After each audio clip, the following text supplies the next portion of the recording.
शेतकरी मित्रांनो, मी Vaibhav Raut green life कृषी टेक कोल्हापूर अंतर्गत आपले सहर्ष स्वागत करतो। तर शेतकरी मित्रांनो, आज आपण आलेलो आहोत एका कांद्याच्या प्लॉटला भेट द्यायला। तर या भागात जसं बियाचा कांदा म्हणून ओळखला जातो, काही भागामध्ये आपल्या महाराष्ट्रात याला टोळ कांदा म्हणून पण ओळखतात। तर हा प्लॉट कशा पद्धतीने डेव्हलप झाला याची आपण संपूर्ण माहिती आज शेतकऱ्यांकडून जाणून घेऊया। प्रथम आपण शेतकऱ्याचा परिचय घेऊ। नमस्कार सर। नमस्कार। आपला संपूर्ण परिचय द्या।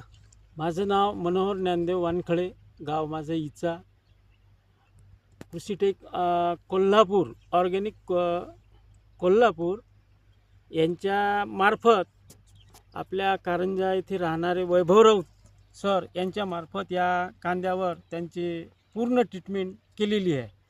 यामध्ये सर आता तुम्ही केलं असं बरेचशा आता आपल्या गावामध्ये भरपूर कांद्याचे प्लॉट असतील, तर त्या कांद्याच्या प्लॉटमध्ये आणि आपल्या कांद्याच्या प्लॉटमध्ये काय फरक वाटतं तुम्हाला? त्यांच्या कांद्याला 4-4, 5-5च फुलं असे गोंडे टाकलेले आहेत। अच्छा, हां। आपल्या कांद्यानं कुण्या झाडाला 13 गोंडे आहेत, कुण्या झाडाला 10 गोंडे आहेत, कुण्या झाडाला 12 गोंडे आहेत, असे फुलं टाकून राहिले ते।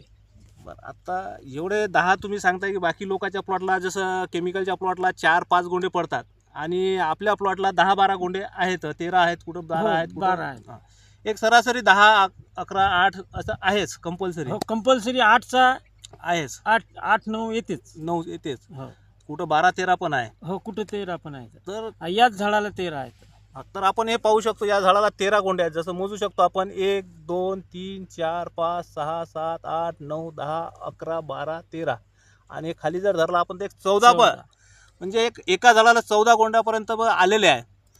तर बाकी शेतकऱ्यांच्या प्लॉटमध्ये तुम्हाला 4-5च पाहायला मिळतील।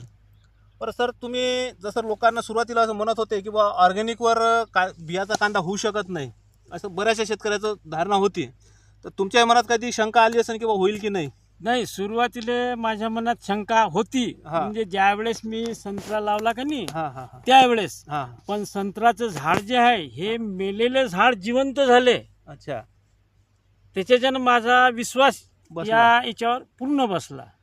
म्हणजे आपण जे ग्रीन लाईफ कृषी कोल्हापूर अंतर्गत जे काही आधी संत्र्याचे झाड लावले तुम्ही, त्या संत्र्यामध्ये तुम्ही 100% ऑर्गॅनिक वापरलं, पूर्ण ऑर्गॅनिक, कुठलं खत त्याला वापरलं नाही, रासायनिक काहीच नाही टाकलं आणि तुमचं व्यवस्थित झाडं संत्र्याचे डेव्हलप झाले। बरं, त्या संत्र्याच्या झाडामध्ये काही असं विशेष तुम्हाला असं काही वाटलं का किंवा यामुळे आपले झाडं चांगले लोकांपेक्षा चांगले डेव्हलप होऊ राहिले म्हणून? नाही, दुसऱ्यापेक्षा बाजूनं लावलेलं आहे एक आपल्या सोबतच प्लॉट, त्यांचं झाड फक्त असं उभं आहे आणि एकही फांदी त्या झाडानं काढलेली नाही, एकही नाही काढली। अच्छा, आणि तुमच्या झाडा चांगलं डेव्हलप झालं, फुटवे भरपूर निघाले? फुटवे भरपूर आहेत, 25-25 फुटवे काढलेले आहेत एका झाडाने, एका झाडाला। आणि त्या झाडाचं वय किती आहे सर? किती दिवस झाले लावायला? 6 महिने झाले। 6 महिने झाले। 6 महिने झाले। 6 महिन्यात चांगले झाड डेव्हलप झाले, संत्र्याचे फुटवे काढले, त्यामुळे तुमचा एक विश्वास बसला की ग्रीन लाईफ कृषी टेक कोल्हापूरवर आपण कांदा घेऊ शकतो या ट्रीटमेंटवर। बरं, यामध्ये आपण कुठलंही ट्रीटमेंट व्यतिरिक्त काही न घेता याला आपण पहिले जे ट्रीटमेंट केलं, जसं आपण सॉईल दिलं, सॉईल आणि सॉईल आणि कार्बन दिलं, त्यामुळे काय झालं, या झाडाचे चांगले रूट डेव्हलप झाले। आपण जसं पाहू शकता, इथं आपण पाहू, एक हे दाखवा, इथं हे रूट पहा तुम्ही झाडाचे कसे डेव्हलप झाले, हे पहा। जर आपण हे अशा पद्धतीने जर पाहिलं तर खूप जबरदस्त रूट हे डेव्हलप झालेलं आहे, तुम्ही पाहू शकता हे। आणि हे रूट फक्त ग्रीन लाईफचं औषध वापरल्यामुळे, सॉईल आणि कार्बन यामुळे हे प्लॉट डेव्हलप रूट झाले। रूट चांगले झाल्यामुळे काय झालं, फुटवे चांगले झाले।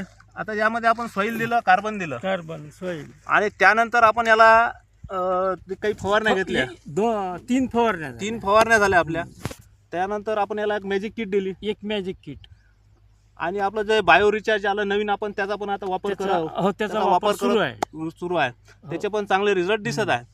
तर शेतकरी मित्रांनो, ऑर्गॅनिकमध्ये आपण सरांनी जो विश्वास दाखवला ग्रीन लाईफ कृषी टेकवर, आणि त्या माध्यमातून ग्रीन लाईफ कृषी टेकवर ह्या पद्धतीने डेव्हलपमेंट केला हा प्लॉट, यामध्ये शेतकरी मित्रांनो आपण कुठलंही रासायनिक खत न वापरता, कुठलंही रासायनिकचे स्प्रे न घेता ह्यामध्ये चांगल्या पद्धतीचं डेव्हलपमेंट या प्लॉटचं झालं। जसं काही सर, एक शेतकऱ्याची तुम्हाला सांगणं होतं की यामध्ये मधमाशी येत नाही।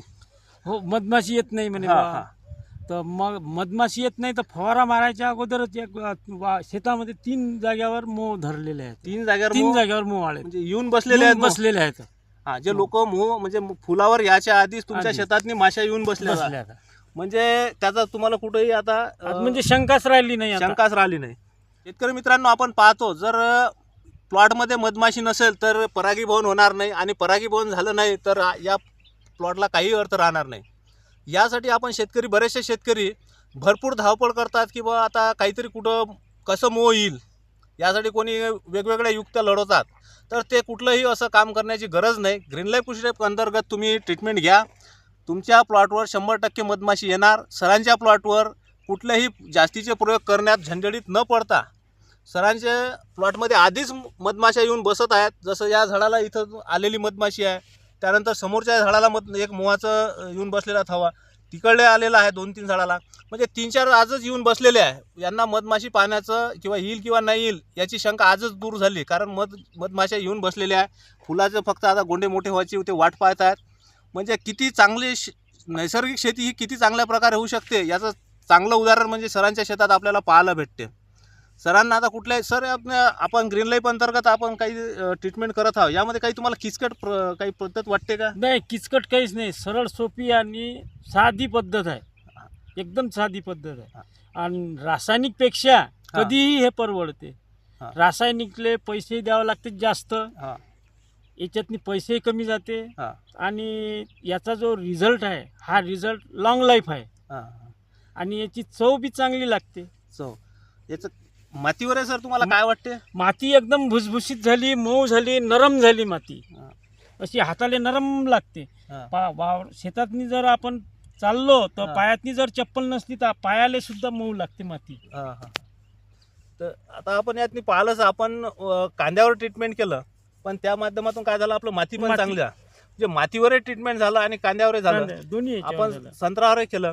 तर याचं परिणाम काय झालं, आपण पिकाबरोबर माती बनवली. आज जी काळाची गरज आहे, ती काळाची गरज व्यवस्थित आपण माती पिकासोबत माती बनवली. माती बनली म्हणजे आपल्या उत्पन्नात 100% वाढ झाली. आज बाकीच्या शेतकऱ्यांनी जसं तुम्हाला सांगितलं की 5 गोंडे 4 गोंडे धरतात बा, आज तुम्हाला जास्त दिसत आहे. याचं एकच हे आहे की तुमचं जे नियोजन केलं तुम्ही आणि ग्रीन लाईफचं जे औषध वापरलं त्याचेच हे परिणाम आहेत असं मला तरी वाटते. तुमच्याच मार्गदर्शनाखाली हे सगळं सुरू आहे. आणि आपण शेवटपर्यंत आता आजपर्यंत समजा मागच्या वर्षापर्यंत आपण रासायनिक घेतलं, पण आता रासायनिक दुकानच का म्हणजे आपण बंद केलं. कृषी सेवा केंद्र बंद आपल्यासाठी.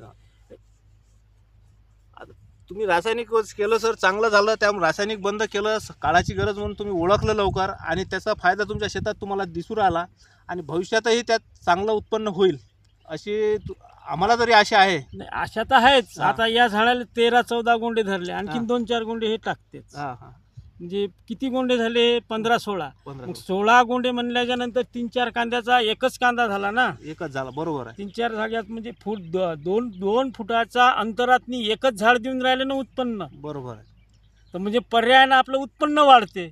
उत्पन्न वाढलं की पैसा येतो शिल्लक. बरोबर आहे. आणि खर्चाची जी बॅलन्स शीट तुम्ही सांगितली की बा खर्च रासायनिकपेक्षा आपल्याला कमी येतो, जसं किचकट नाही की रात्री बेरात्री येऊन बा आपल्या कांद्यामध्ये रोगराई आली, असं कधी जाणवलं का तुम्हाला? नाही, रोगराई नाही. संत्र्यावर बी रोगराई नाही, कांद्यावर बी रोगराई नाही आहे काहीच. जसं लोक रोग आल्यानंतर त्याचा उपचार करतात, तसं आपल्याला कधी धावपळ करायचं काम नाही. धावपळ करायचं कामच नाही आपल्याला. प्रिव्हेंटिव्ह मध्ये आपण काम केलं, नो टेन्शन.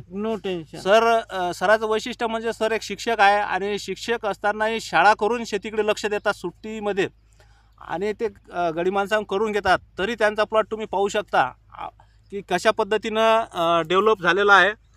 तर या डेव्हलप झालेल्या प्लॉटचं वैशिष्ट्य असंच की तुम्ही यामध्ये सरांचं सुट्टीच्या दिवसात पण शाळा करतात, आणि शाळेचा दिवस निभावून सुट्टीच्या दिवसात शेती करतात, आणि त्या सुट्टीच्या दिवसातल्या शेतीत पण सरांनी फार चांगल्या पद्धतीनं हे केलं. ते केवळ फक्त ऑर्गॅनिक शेतीकडे वळले, ग्रीन लाईफचा अवलंब करत आहे. त्यातून त्यांना फार चांगल्या पद्धतीनं करण्याची आवड पण आहे.